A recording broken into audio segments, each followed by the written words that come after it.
Hey, what's going on, everyone? I appreciate y'all coming here and checking out this Fallout 76 video. In this one, I'll be sharing with you all 20 more tips I wish I knew sooner. This is the third video that I have made like this officially, and I plan on making 2 more to share a total of 100 tips I wish I knew sooner than later. Feel free to check the description for links to the other Fallout 76 tip videos if you're interested and haven't seen them. I make sure to jam-pack each of these videos with loads of information and tips I think will genuinely help out. Hopefully you all find this enjoyable and learn something new from this video. As a reminder here in the beginning, consider leaving a like on the video if you do find this enjoyable to help get this passed around to other players so this can be able to help out more people. As always, that's totally up to you if you want to support this or not. Just leaving a reminder here in the beginning. But yeah, let's go ahead and get into all of these. We got a lot to cover here. Enjoy.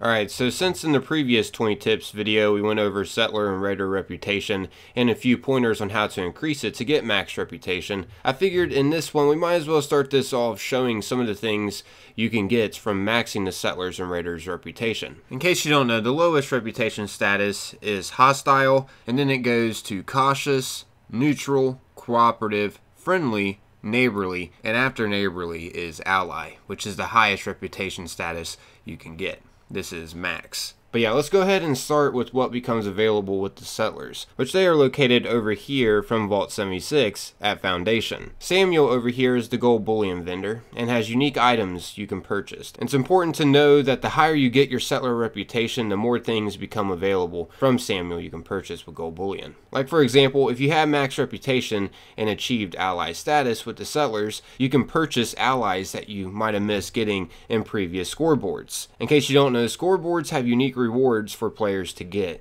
You can find your current scoreboard by just pulling up the map, then pulling up the menu, and then just go down the scoreboard. Keep in mind the scoreboards are seasonal and do change up. And something very special players can get in some of the scoreboards are allies. And if you missed any of the allies, you can purchase them from Samuel, which is just amazing because I know allies is something players worry about missing out on. I know I wanted Maul the super mutant as an ally in my camp and missed out on getting him because I wasn't playing as much then. But as you can see, I can purchase Maul for 4,000 gold bullion. Sure, yeah, it definitely takes a lot of gold bullion to get, but at least we don't completely miss out on these special allies, but that's the design for our enjoyment. It's awesome to think about how players who might not even have been around for some of these scoreboards to even have a chance to get these allies as a reward are still able to get them too. It's nice that this is even a thing. Keep in mind though, the allies you've already unlocked from the scoreboard won't be available from Samuel. Also, it's good to know the unique collectrons that you might have missed out on will be available from them too, such as the fetch collectron, the robotic dog one, for an example. But yeah, anyways, if you're a shotgun user, you can also get this Gauss shotgun for 500 gold bullion, and it has loads of modifications to help beef it up even more too that you can purchase. This shotgun is incredible and becomes available once you max the settler's reputation. Here's a little bit of gameplay of it in action.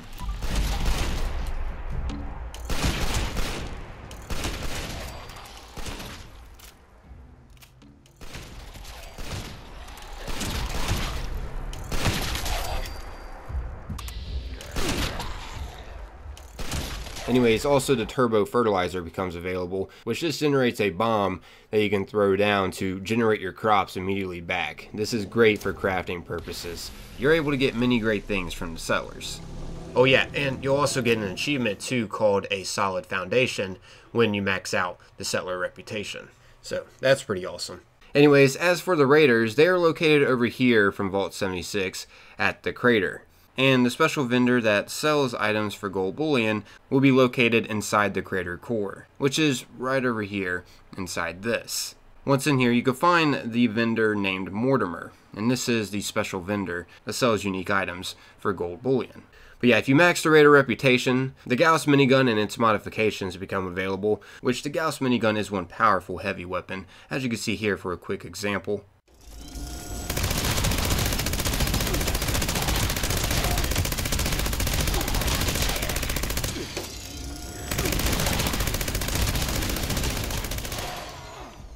Also, the Armco ammunition construction appliance becomes available. If you purchase this, you can place it at your camp and it'll generate your ammunition over time that you can get. And you get to choose what ammunition you want it to generate, as you can see here.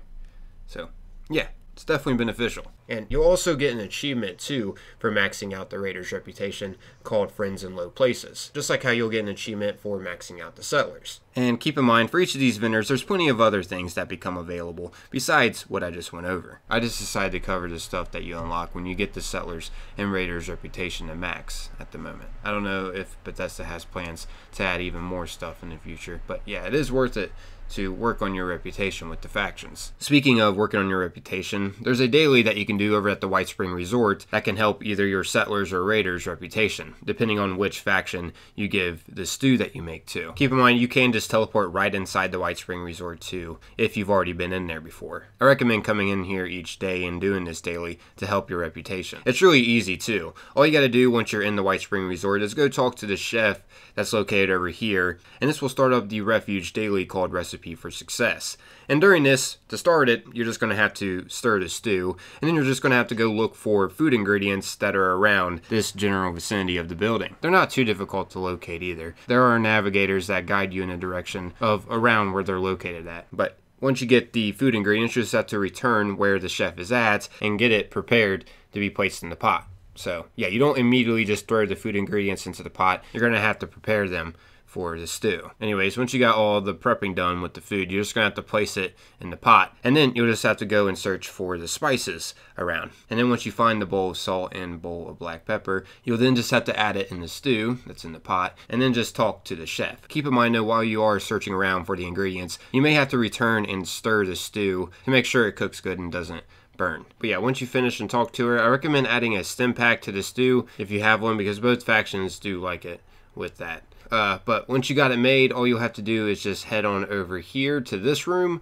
and you will find a lady sitting down, which this is the settler side, and the guy standing over at the bar is for the Raiders. So if you give the stew to the Raiders, you're going to get Raider reputation, and if you give the stew to the settler side, you're going to get settler reputation. Definitely convenient to know about. Helps you get more reputation experience each day. I will mention also, if you did add a stim pack within the stew, you'll receive the restorative Vention and Tato stew. And as you can see, what it does is it restores health with an initial burst, and it increases your health regeneration for 30 minutes. So yeah, it's pretty nice. Some other ways to increase your settler and raider reputation is to make sure you do not miss the events Eviction Notice and Moonshine Jamboree that come up in your server. These events are very beneficial, and they give you reputation for either the settlers or raiders, depending on which event you're doing. If you do the Eviction Notice event, you'll get settler reputation, and if you complete the Moonshine Jamboree event, you'll get raider reputation. So yeah, try not to miss out on these. I will mention it's also good to know, once the Eviction Notice event pops up in your server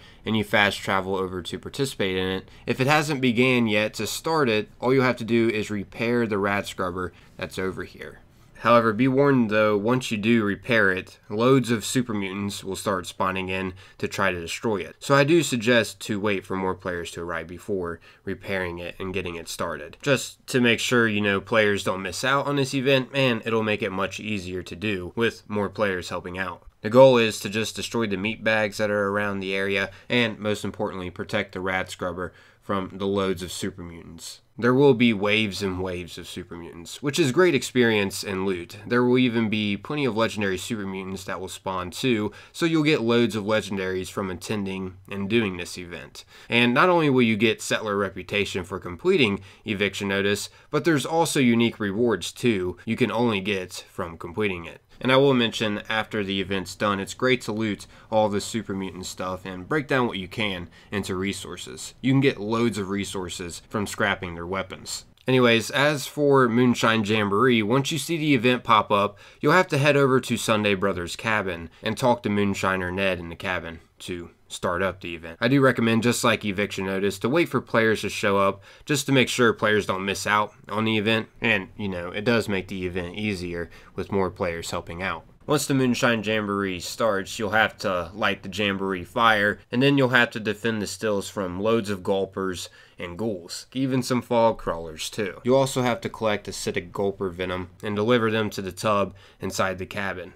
But yeah, just like Eviction Notice, there will be plenty of enemies to take out for experience, and loads of loot to scavenge and break down into resources. There will also be legendary gulpers that will show up too, so you'll also get plenty of legendaries from this too. But yeah, when you complete this, you'll get raider reputation and unique rewards that specifically only come from this event, just like, once again, Eviction Notice. definitely don't miss out on these public events if you ever see them pop up in game. They're extremely beneficial to do. Even if you already have max settler and raider reputation, it's still beneficial to go and participate in these. Anyways, another way to boost your raider reputation is by helping out some raiders that's over at Ohio River Adventures. Over here, you can find a named raider that goes by Black Eye, and she's going to be wanting some Mirelurk products each day, such as you can choose to give her some Mirelurk eggs, some regular Mirelurk meat. However, to get the most amount of raider reputation experience from doing this daily is by giving her Mirelurk queen meat. And yeah, if you don't know where a Mirelurk queen is located at, one location you can find one at is over at the quarry ×3, which is located right here. Just take it out and return to Black Eye and give her the Mirelurk queen meat each day for a little bit of a raider reputation boost. It's not much, but it's still something. And also you could talk to Fishbones over here, which he's located back here by the boat. And this guy's going to be needing help defending the place, specifically the purifiers from Mirelurks that will show up once you accept that you'll help them. But yeah, it's pretty straightforward to do it. Just defend the place, and once all is said and done, just go and talk to him. And one of the responses you can say is, "A friend of Crater is a friend of mine. Glad to do what I can." And yeah, after helping defend off the Mirelurks and saying that to Fishbones, you'll get a little bit of extra raider reputation. Once again, it's not much, but still, doing these each day can help toward getting a better reputation with the raiders. These are beneficial to know about. But yeah, I feel like I've covered enough tips over ways to increase the faction reputations. I've even covered more ways to increase the faction reputations in part 2 of Tips I Wish I Knew Sooner. If you haven't seen part 2 or part 1, I definitely recommend checking them out sometime. I'll have links to the videos in the description. Anyways, moving forward, in case you all don't know, I wanted to bring awareness to the special vendor named Minerva. Minerva is a unique traveling vendor that has great deals on rare plans that'll cost gold bullion. For example, you can purchase the Gauss shotgun from her without having to max a settler reputation. You can also purchase the Gauss minigun from her too. I will say though, a downfall is she doesn't sell any of the allies or collectrons that you might have missed from the scoreboards. However, she does have some things that you might be wanting, but just can't get at the moment because you don't have max reputation with the settlers or raiders. She'll also have plenty of other rare plans that you can purchase too for gold bullion, not just the ones that you can get from the settlers and raiders. Yeah, this vendor is definitely beneficial to know about. However, keep in mind, she works a little different from others because she may not even be in the game sometimes when you go and look for her. Here's how she works. She'll spawn at 3 different locations. One of the spots you can find her at will be over here at Fort Atlas. Once you get over here, you just want to turn around from Fort Atlas and she'll have a chance of spawning right here. As you can see, here she is. Another spot where she can spawn at will be over at the crater, where the raiders are at. As soon as you spawn in over at the crater, just turn around and head through this right here, and she'll have a chance of being right here at this general vicinity. Anyways, lastly, another area that she could spawn at will be over at Foundation, the settler settlement. She'll have a chance of spawning right here, right outside of Foundation. Keep in mind though, sometimes she may not be at any of these locations because she's on a break. This is how Minerva's weekly schedule will work. Each week she'll be in the game for a few days at one of the spots I showed you. So say like one of the weeks you find her near Fort Atlas. After a few days she'll leave the game and she'll then return the next week at one of the spots I showed you. She'll then do the same thing again. Stay in the game for a few days, then leave. So if you don't see her anywhere, she's currently taking a break from selling. So yeah, keep that in mind. However, on the 4th week that she makes a return, she'll spawn in on a different day than usual and stay a little longer too at one of the spots I showed you.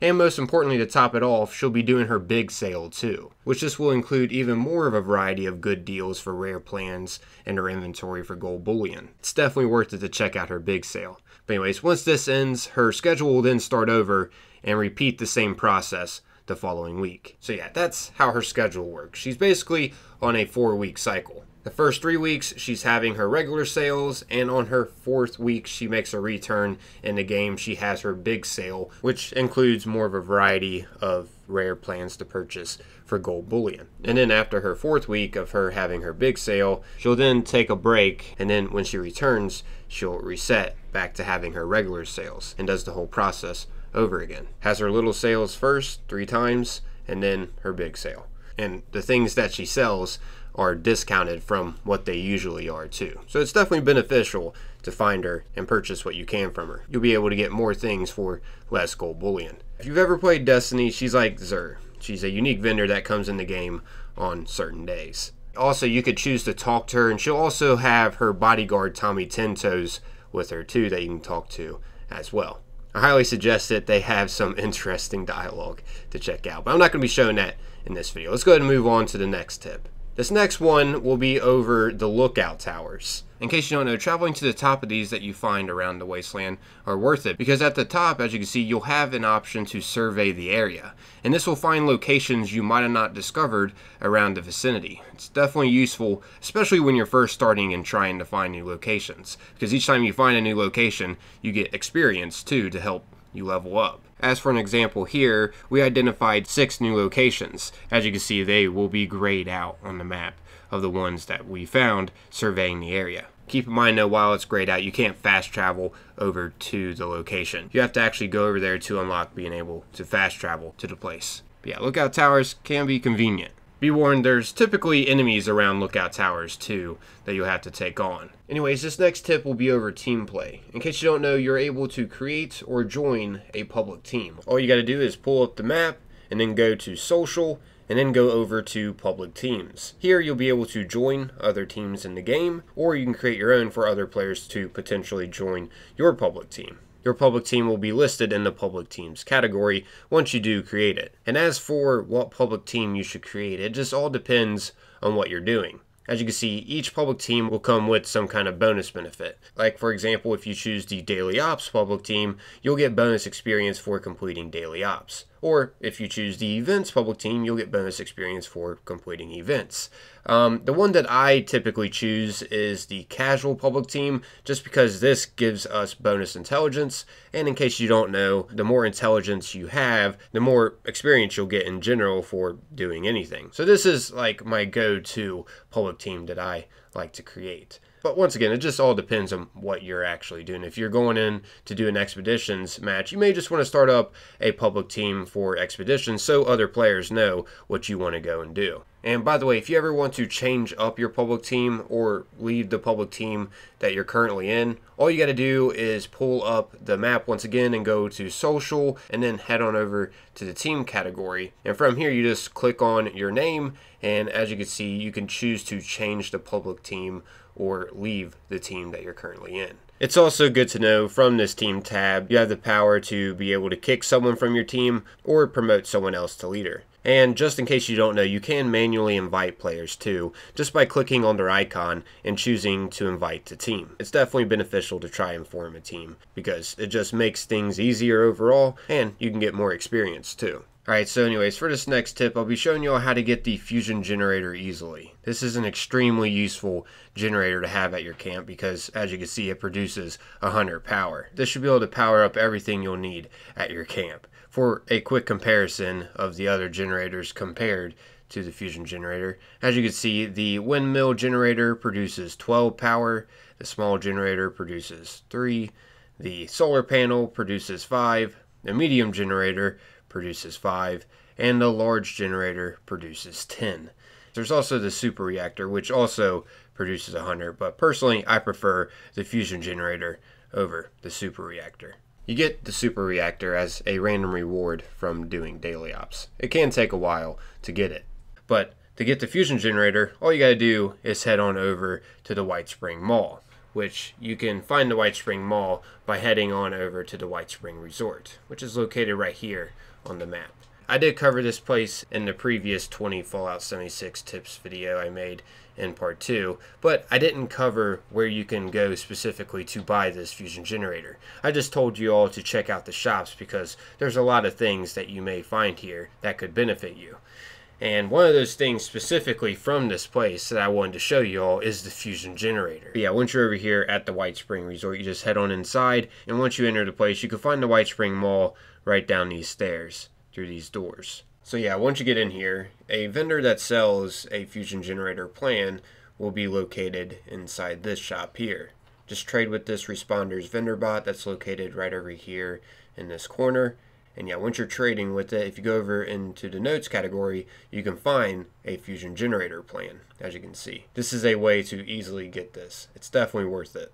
But yeah, anyways, these next few tips will be over how to lower the vendor prices, just to help you save some caps before purchasing. First off, it's good to know that the higher charisma that you have, the lower the vendor prices will be, which you're able to respec your character also down here in the White Spring Mall. A respec station will be located over here in the Artisan's Corner. Yeah, just head up to this machine and you're able to make it so your charisma is higher on another build. You can have multiple builds. You can have like one being your main build and another one being a build for lower prices or something. I don't know. But yeah, this is one place you can go to just quickly make your charisma higher if you want to lower the vendor prices. As you can see here, the prices are a bit cheaper now. Like for example, the plan to craft the hazmat suit is now $950 instead of $1,200.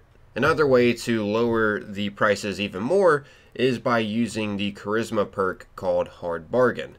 Having this on as well will lower the prices even more. It'll also make it so you get better deals when you sell things to the vendors too. So yeah, it doesn't hurt to throw this perk card on before making a purchase or selling things. Another way to lower the prices is by wearing Unyielding armor. The more armor pieces of Unyielding that you're wearing, the better. As you can see, a full set that you can wear would be 5 pieces. The left arm, chest, left leg, and right leg. And what's special about Unyielding armor is that it will raise your special stats by 3, except endurance, when you have low health. So if you have all 5 pieces to make a complete Unyielding armor set, you'll get plus 15 to all of your special stats besides, endurance. And don't pay too much attention to my build here. This is just a build that I made real quick just to have higher charisma to show you that it lowers prices. Really beneficial armor set, and of course not just to lower prices. Another benefit out of wearing the Unyielding armor set and getting higher special stats is because of the intelligence boost. The higher your intelligence, the more experience you're going to be getting in general. This is the next tip that I was going to let you all know about. As you can see here for a preview, I have 1 intelligence, and here's how much experience I get for each ghoul I take out.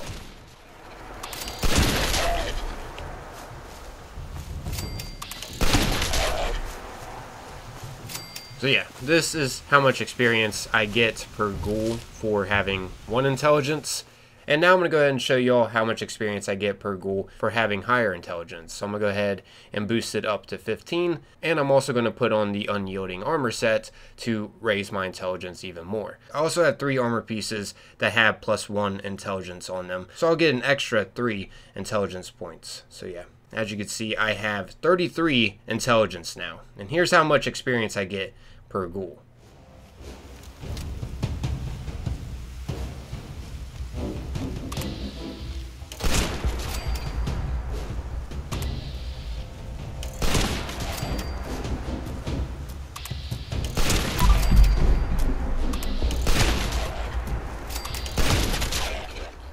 Yeah, as you can see, you'll get way more experience in general. It's definitely worth it to have higher intelligence. It's just going to save you time on your level ups. You'll be able to get faster levels without wasting as much time. Even if Unyielding armor really isn't your thing because you have to have lower health or you just don't got it, I still recommend to make your intelligence higher to get faster level ups to save you time overall. And once you're done worrying about level ups as much, you can always just respec your character to not have as high intelligence if you don't want it to. But yeah, that's why it's worth it to have high intelligence. And I know playing with the Unyielding armor set isn't for everyone because you have to have low health for the benefits to come in from it. But it is really useful, I gotta say. It boosts all your special stats besides endurance. It's good to keep in mind also, intelligence is beneficial for some other things too. You can actually figure this out by pulling up your Pip-Boy, and from status here, you just go over to special, and here you'll be able to find out all the benefits of all the special attributes.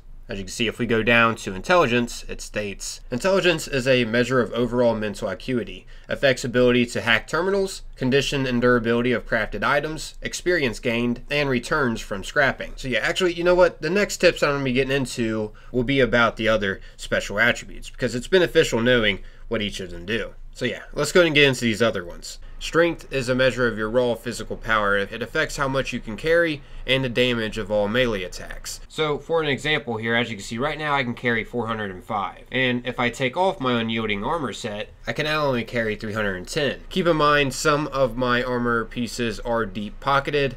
I did modify a deep pocketed modification on them to allow me to carry a little bit more. But yeah, you get the point. Putting these on definitely boosts your strength so you can carry even more. As you can see, my strength with the armor set off is only at 8, and with it on, it's at 23. So yeah, good boost with it. But anyways, the next tip is about the benefits of perception. As you can see, perception affects your awareness of nearby enemies, your ability to detect stealthy movement, and your weapon accuracy in VATS. So that's important to know. The benefits of endurance will be a measure of your overall physical fitness. It affects your total health, the action point drain from sprinting, and your resistance to disease. Charisma I've already went over with how it lowers vendor prices, but I didn't go over something really important that also comes from charisma, and that is sharing perks. As you can see, charisma is your ability to lead and help others. It allows you to share higher point perks and also affects your rewards from group quests and prices when you barter. So that's good to know. It also affects your rewards from group quests. But something else very important to know with charisma, which is actually the next tip I wanted to get into, and that is sharing your perk cards. You can actually share a perk card with a teammate just by pressing whatever it states for you to press to share at the bottom next to pick a perk. Yeah, you just press that on the perk card you wish to share, and that will share it with whoever you're on a team with. So yeah, once you share this, for example, Hard Bargain here, all my other teammates will now know Hard Bargain without them having to invest into it whatsoever. Sharing perk cards is extremely useful, especially if you play with a team. It benefits everyone. The more that share perk cards, the better. Gotta add this one in these tips since I'm going over charisma. Sharing perk cards is really important. And how it exactly works, by the way, to be able to share a rank 1 perk card, you're going to have at least 3 charisma. To be able to share a rank 2 perk card, you're going to have at least 6 charisma. And to be able to share a rank 3 perk card, you're going to have at least 9 charisma. And yeah, that's how it works. It goes up by 3 for each rank. So a rank 4 perk card, you would have to have at least 12 charisma, and to share a rank 5 perk card, you're going to have 15 charisma, the max amount that you can choose within the charisma category. I recommend everyone to share perk cards. It's very beneficial. Anyways, moving on, we've already covered everything with intelligence, so next up is agility. Agility is a measure of your overall finesse and reflexes. It affects the number of action points in VATS and your ability to sneak. So yeah, if you're trying to create like a sneak VATS build, you're definitely going to want to be investing into agility. Anyways, lastly up here we have luck. Luck is a measure of your general good fortune and affects the recharge rate of critical hits as well as the condition and durability of items that you loot. So yeah, that's everything special about the special stats. I guess that's about wrapping up this video. Hopefully this video was able to help you out in some kind of way. I decided to jam pack it with, once again, a bunch of tips that I think would be beneficial knowing sooner than later. If you found this enjoyable, by the way, consider taking a little bit of your time and leaving a like on it. The support is greatly appreciated. And if you haven't seen the other Fallout 76 videos where I jam-packed 20 tips into them, feel free to check the description. Links will be to them there. Hopefully you learned something new from those too. But yeah, I'm out of here, everyone. As always, thanks for taking the time, watching and listening. Until next time, peace.